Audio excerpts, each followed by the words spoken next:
कृष्णा, जय श्री राधे। आप सभी बिहारी जी की कृपा से सब अच्छे ही होंगे। और आज का टॉपिक ये था कि भक्ति तो हम करना चाहते हैं, परंतु बहुत सारे लोग सवाल उठाते हैं कि माला जाप करने से या भगवत पढ़ने से या तिलक लगाने से क्या आप लोग दिखावा दिखा रहे हैं। ऐसे बहुत सारे प्रश्न मेरे पास में आए थे, तो मैंने सोचा कि इसके ऊपर मैं एक वीडियो बना ही देती हूँ। देखिए, पहली बात यह है कि अगर आप अच्छे रास्ते पर जाते हो तो कोई भी इंसान नहीं चाहेगा कि आप अच्छे रास्ते पर चलो, और बुरा आदमी आपको बुरे की तरफ लेके जाएगा। अच्छा इंसान और अच्छे रास्ते पे चलना बहुत ज़्यादा कठिन होता है।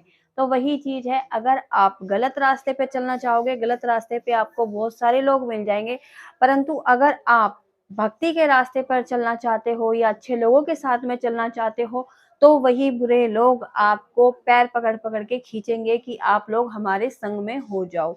यही चीज़ है कि जो लोग भक्ति के लिए आपको मनाही करते हैं। अगर आप कुछ काम अच्छे भी कर रहे हो ना, तो उसमें भी लोग नुक्स निकाल देते हैं, ऐसा नहीं, ऐसा करना चाहिए। जबकि उसको खुद को ज्ञान नहीं है, लेकिन वो आपको ज्ञान ज़रूर देगा। ये चीज़ मैंने बहुत सारी देखी है। पहली बात ये है कि अगर आप भक्ति के रास्ते पे चल पड़े हो, तो आपको किसी की सुननी है ही नहीं। आपको सिर्फ़ और सिर्फ़ अपने भागवत में जो लिखा है, आपको उसके रास्ते पर चलना है। आपके गुरु ने जो कहा है, आपको उनके रास्ते पर चलना है। जो आपके सनातन धर्म जिससे आप जुड़े हो, आपको उनके रास्ते पर चलना है, ना कि उन लोगों के रास्ते पर जो अभी भक्ति का भाव ही नहीं जानते हैं। ठीक है? आप भक्ति के रास्ते पर जब चलोगे, तो आपको बहुत सारी कठिनाइयों का सामना करना पड़ेगा। ऐसे-ऐसे भी लोग मिलेंगे जो आपको उल्टा-सीधा भी बोल देंगे।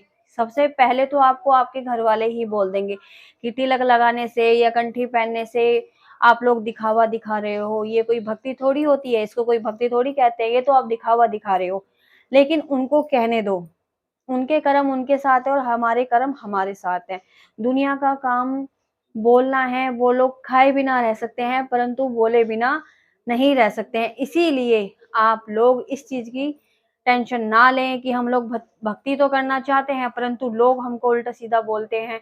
अभी मेरे पास में प्रश्न आया था कि दीदी, मेरे हस्बैंड हैं और मैं गोपाल जी की सेवा करती हूँ, तो वो मुझको ये कहते हैं कि क्या तू नाटकबाज़ी करती है? मैं तेरे भगवान को उठाकर घर से बाहर फेंक दूँगा। तो वो इंसान अपने कर्म के, अपने पापों को भागीदारी बना रहा है और वह नरक में जाने की यातना अपना रास्ता स्वयं बना रहा है। उसको जो उसने वर्डिंग यूज़ करी है कि मैं भगवान को बाहर फेंक दूँगा। एक बार को तो चलो मान भी लो कि भगवान उसकी मूर्खता पर उसको इग्नोर भी कर दें, परंतु ऐसा होगा नहीं। उसने अपनी नरक में जगह जो है वो बुक कर चुका है, वो उसने इतनी बड़ी बात भगवान के लिए बोल दी है। तो ऐसे-ऐसे लोग भी आपको मिलेंगे। अब उन लोगों को आपको किस तरीके से समझाना है या लोगों को इग्नोर करना है, वो आप अपनी अच्छी तरीके से कंडीशन को जान सकते हो कि किस इंसान की कंडीशन क्या है। अब मान लीजिए आपको कोई ये कह रहा है कि आपने कंठी पहन ली है या आपने तिलक लगा लिया है और दिन-रात घंटी पूजा जो भी आप करते हो, ये सब एक दिखावा है। तो आप उसको सीधा-सीधा बोलो, हाँ, हम दिखावा कर रहे हैं, कोई दिक्कत वाली बात नहीं है, आप अच्छे बन जाओ। अगर हम दिखावा कर रहे हैं तो आप दिखावा मत करो, आप अच्छे से पूजा कर लो। तो वो भी, उसके अंदर भी उनको शांति नहीं होगी। क्यों शांति नहीं होगी? क्योंकि आप अच्छे रास्ते पे चल रहे हो और वो बुरे रास्ते पे हैं। इसीलिए उनका जो अंदर की जो आत्मा है ना, वो खुश नहीं है। वो ये सोच रहा है कि ये तो अच्छे कर्म कर रहा है और मैं बुरे कर्म कर रहा हूँ, जबकि वो जान रहा है कि मैं बुरे कर्म कर रहा हूँ। फिर भी उसको बिल्कुल भी, मतलब क्या कहते हैं उसको, टेंशन नहीं है कि कल को मुझे इन सब चीज़ों की यातनाएँ भुगतनी पड़ेगी, उसको फ़र्क ही नहीं पड़ता। उन कुछ लोगों का कहना ये है कि जब हमारा मरने का टाइम आएगा, जबकि जब देखी लाई जाएगी, लेकिन अभी जो हमें जीवन मिला है, इसको हम लोग बहुत अच्छे से एन्जॉय करें। जब बच्चा पैदा नहीं होता है, जब शिशु माँ के गर्भ में होता है, तब वह भगवान से बिल्कुल कनेक्ट रहता है।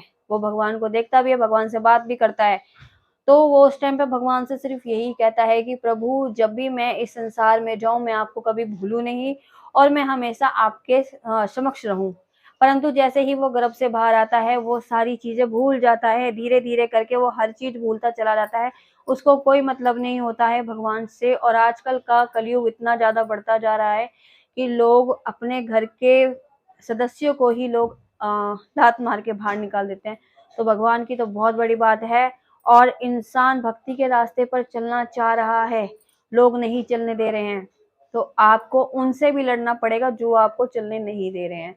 तो इसीलिए भक्ति पर चलना, भक्ति के रास्ते पर चलना, आपको ऐसे बुरे लोगों को इग्नोर करना पड़ेगा। अगर वो आपके गुरु के बारे में, आपके भगवान के बारे में कह रहे हैं, तो आप मुंह बंद करके रह सकते हो, तो सबसे बड़े पापी आप हो जो आप उनके लिए सुन रहे हो। या तो आप जवाब दो, नहीं तो वहां से उठ के चले जाओ। बहुत सारे लोग हैं, बहुत जो सुनते रहते हैं, बैठे बैठे अपने गुरु के बारे में भी सुन रहे हैं, अपने भगवान के बारे में भी सुन रहे हैं, तो वो बहुत बड़े मूर्ख हैं। तो उनको भी अपनी भक्ति पर बिल्कुल भी विश्वास नहीं है। ऐसे ऐसे लोग भी हैं बहुत ज्यादा। और मूर्खता का परिणाम अगर आपको देखना ही है, तो आप बहुत सारी वीडियो भी आती है, उनके अंदर भी आप लोग देख सकते हो। ठीक है, भगवान को ऐसे खिलौने की तरह यूज किया जा रहा है, भगवान को भगवान ना मानकर उनको टॉयो की तरह यूज किया जा रहा है, वीडियो ओनली वीडियो के लिए उनको यूज किया जा रहा है। तो बहुत सारी वो है, चलो मान भी लेते हैं, बहुत सारे लोगों के भाव अलग है। कौन किस भाव से अपने गोपाल जी की सेवा कर रहा है वो वही जानता है, और दूसरा इंसान जान ही नहीं सकता। जिसको भक्ति के बारे में कुछ पता ही नहीं है, वो क्या जाने किसी का प्रेम। इसीलिए अगर आप भक्ति कर रहे हैं या करना चाह रहे हैं, तो आप लोगों को, ऐसे मूर्ख लोगों को आपको इग्नोर करना ही पड़ेगा, जब भी आप जाके भक्ति कर सकते हो। और सबसे बड़ी बात है, ये तो भगवान ने खुद से ही कहा है कि जब तक इंसान हम लोगों को पागल ना बोले, तो बिहारी जी की और कृष्ण जी की भक्ति का कोई महत्व ही नहीं होता। जब तक लोग हमको बोलेंगे नहीं, जब तक हमें कुछ कहेंगे नहीं, तब तक हमें खुद को भी नहीं लगेगा कि हम भक्ति कर रहे हैं। अच्छी बात है कि लोग हमें बोल रहे हैं, हमको उल्टा सीधा बोल रहे हैं, तो अच्छा है कि हम भगवान से और भी ज्यादा कनेक्ट हो रहे हैं। अब लोग ये कहते हैं कि लोग हमें उल्टे सीधे कमेंट्स करते हैं, करने दो।